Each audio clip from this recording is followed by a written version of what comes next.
Bowers and Wilkins recently released the second generation of their PI series wireless buds, the PI7 S2 and the PI5 S2. I'll be focusing a little more on the 7 in this video, but I will be comparing it to the 5S2 as well. I'll be going over all of the differences between the S1s and the S2s, and then the 5 and the 7, in the first few minutes of this video. Let's go over some broad basics for starters, and some things I didn't quite squeeze into the rest of this video. Bowers and Wilkins positions the PI5 as a wireless earbud for the casual listener who likes good audio quality, while the PI7 is geared towards audiophiles, critical listeners, whatever you want to call it. The PI5 S1 and S2 have a single 9.2mm dynamic driver. The PI7 S1 and S2 have two drivers with a two-way crossover, a 9.2mm dynamic driver for lower frequencies, and a balanced armature for higher frequencies. I'll be highlighting more differences soon. This is just a little teaser. Both the 5 and 7S2 have the same physical design and fit as the S1s. They're small, simple, and really quite comfortable. I forgot to mention the ANC performance in the rest of this video, but I think it will suffice to say that I found the noise reduction with both of the S2 units perfectly adequate and fairly average. Anyway, before we really get into more details, let's see what comes in the box. Note, nearly identical accessories come with both the 5S2 and 7S2. You get your PI7 S2 wireless buds and charging case, a user guide and safety manual, 3 pairs of silicone tips in total, a USB-C to 3.5mm unbalanced cable for wireless retransmission. This is exclusive to the 7 and not featured with the 5, and a USB-C charging cable. Let's start by going over some of the general changes that we're seeing from both of the S1s to the S2s. The PI7's buds battery life has gone from 4 hours of playback to 5 hours of playback, and made a small mistake in my PI5 S2 video. I said it went from 4 to 5 hours as well. The buds for the PI5 S2 actually went from 4.5 to 5 hours. So a bit more of a significant increase on the 7S2, but they are both 5 hours of playback now with ANC off.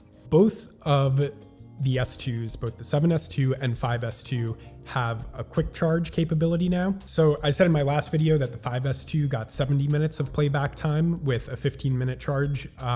That was actually the S1 generation. In the S2 generation, both of these have quick charge capabilities, which means a 15-minute charge gets you 2 hours of battery life. We also have a stronger Bluetooth connection on both of these now, thanks to an updated antenna design. According to Bowers and Wilkins, this redesign gives both units an extra 25 meters of range. I haven't tested that directly, but I did find when I was using these that they performed more like the regular standard of wireless buds that we have now. I feel like the first generation did have some genuine issues with wireless connectivity that I think were pretty much solved with, a few minor hitches here and there with both the 5S2 and the 7S2. We have an update to the app, the Bowers and Wilkins app. So if you have a Spotify, QBuzz, and Tidal subscription, I don't know why you would have that, but I know some of you sickos do. If you have that, you can centralize all of them in the Bowers and Wilkins app now, so you only have to open up one app. Makes things a bit easier. Not the biggest improvement, but a minor added convenience. So 5 hours bud battery life, better wireless connection, some upgrade to the app, and we also have some new, more pastel colors for both the 5S2 and the 7S2. Now, believe it or not, that seems to be pretty much the extent of the changes that we're seeing with the S2s. These aren't the sort of exciting changes that you can switch between your S1 and your S2 and listen for the 2 dB boost at 4 kilohertz or whatever it is, but they're still pretty important changes. I feel like the S1 generation had a little bit subpar battery life and also did have more cutouts than I think we would generally like to see with wireless buds at this point in time. I think it was still a good idea to release a second generation, even if people are saying that they don't hear a difference, which I'm pretty sure is true. I haven't read anything about a difference in tuning from the first generation or the second generation, and to my ears, I didn't really hear one. Now, to break down the difference specifically between the 5 and the 7, rather than just the S1 and S2, I think one of the most important features to highlight is that the PI7 is capable of 24-bit audio, where the PI5 is capable of 16-bit audio. And I want to note the 7 doesn't have LDAC, but it does it through aptX adaptive. Another significant feature that the 7 has over the 5 is wireless retransmission. Again, this is something that we saw in the first generation of these as well. So what wireless retransmission is see this little USB-C input, you use this to charge, and then you also use the USB-C to 3.5 millimeter unbalanced cable to connect these to anything with a 3.5 millimeter unbalanced output.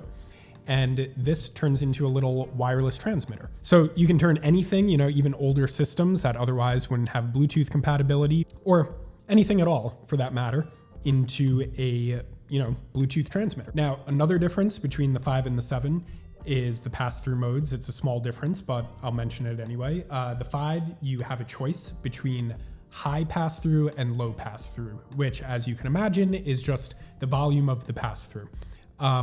The 7 offers a little more of precise control.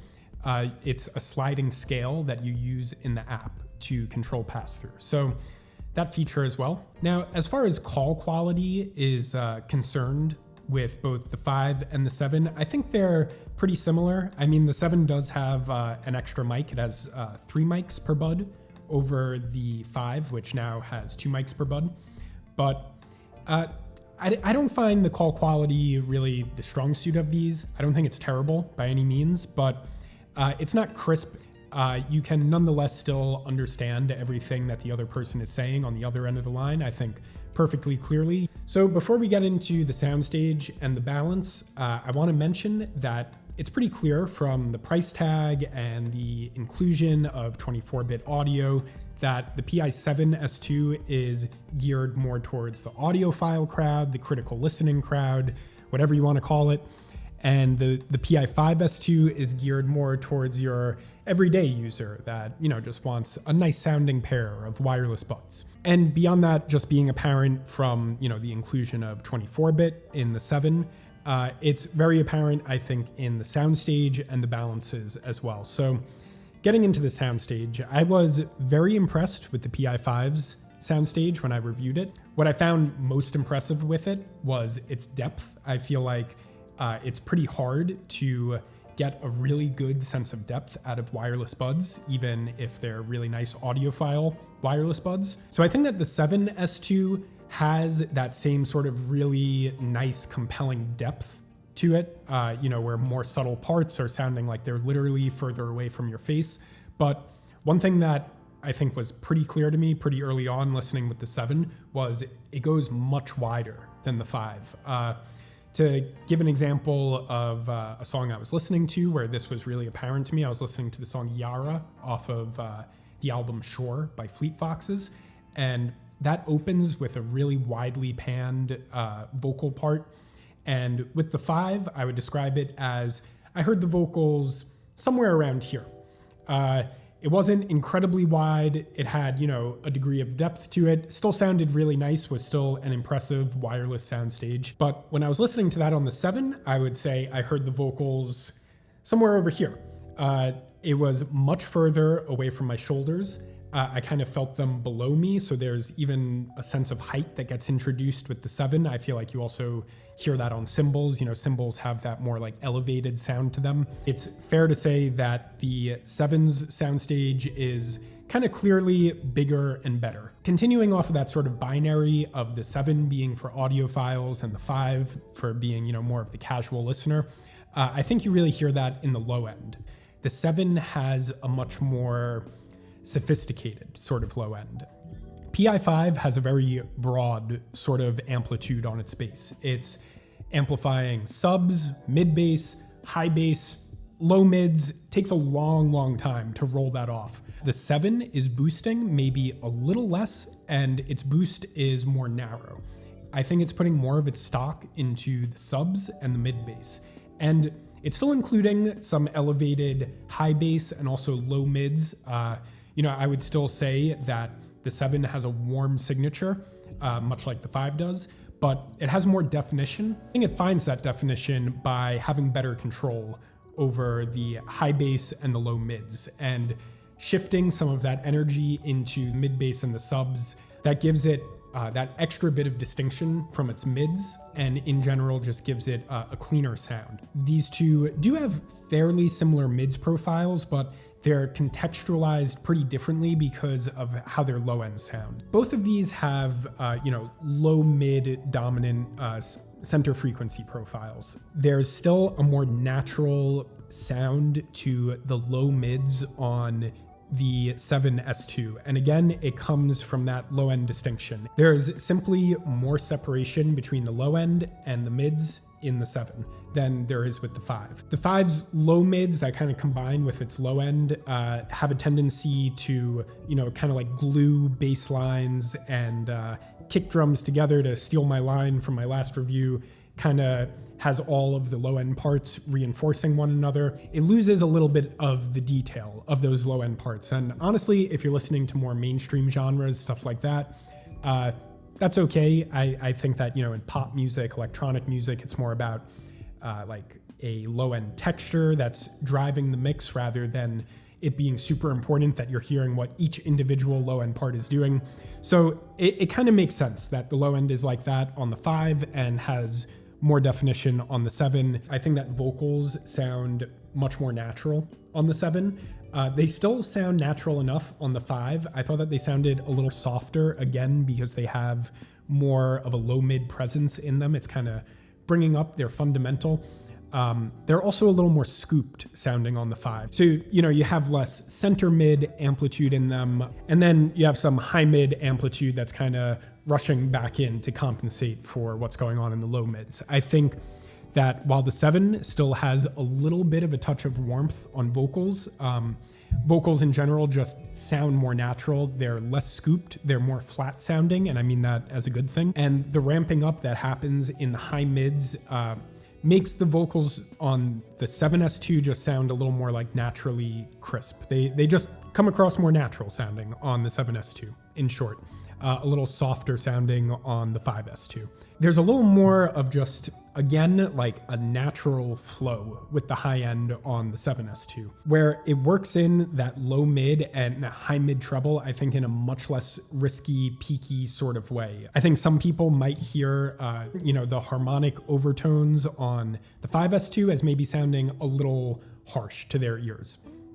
Whereas I think that's much less likely to be a complaint with the 7S2. Even though those levels are maybe pretty similar on the 7 as they are for the 5, when, it comes to low and high treble, it's smoother. Now, one thing that I will say for both with the high end is I thought that even though it's not the loudest extension, I heard the extension pretty prominently. There are definitely details like vocal air, reverb details, the decay from cymbals, all of that you're hearing in both of these. And that's something where I give equally high marks to both. I think this high treble, like wispiness and airiness, is a really nice contrast with the density in the rest of their balances. So to briefly summarize, the 7S2 has the same battery life as the 5S2. That wasn't the case in the first generation. So now they're equals. I think that gives the 7 a lot more value. The 7 can play 24-bit audio, whereas the 5 is limited to 16-bit audio. Wireless retransmission, where you turn the case into its own Bluetooth transmitter from any 3.5 millimeter unbalanced output. That is something that's exclusive to the 7 as well. Quick charge capabilities available for both of these now. 15-minute charge is going to get you 2 hours of playback time. That kind of offsets the low-ish battery life that the buds have. Improved connectivity with both 7S2 and 5S2. Both of them have solid enough ANC, okay call quality, okay pass-through mode. I think I actually preferred the pass-through a little more on the 7S2 than I did the 5S2. Both of them are good enough though. When it comes to Soundstage, definitely a big improvement coming over to the 7. The 5 is still a really, really impressive Soundstage. Within its price point, still holds a lot of value there, but the 7 really is in the running, I think, for the GOAT of wireless bud Soundstages. Gave me a lot of 3D qualities in every way. I felt, the height, the width, the depth in it. The 5S2, it was more about the depth and a decent sense of width, not so much height. Balance-wise, both of them are very bassy. 5S2 is more bassy, more aggressively bassy, and that bass takes a long time to roll off into the mids. The 7, also super bassy, but it puts more of that energy into the sub bass and the mid bass, and is a little gentler with the high bass and the low mids than the 5S2. It has just better distinction and better tonal separation between its mids and its low end. Mids generally just sounded smoother, more natural on the 7S2.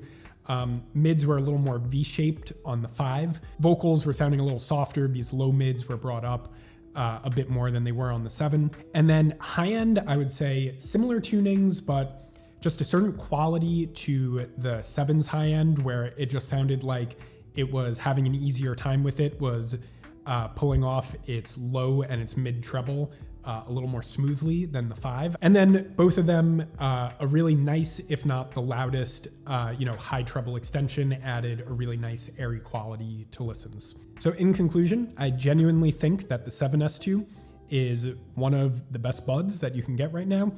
My complaint with it is its $400 price tag.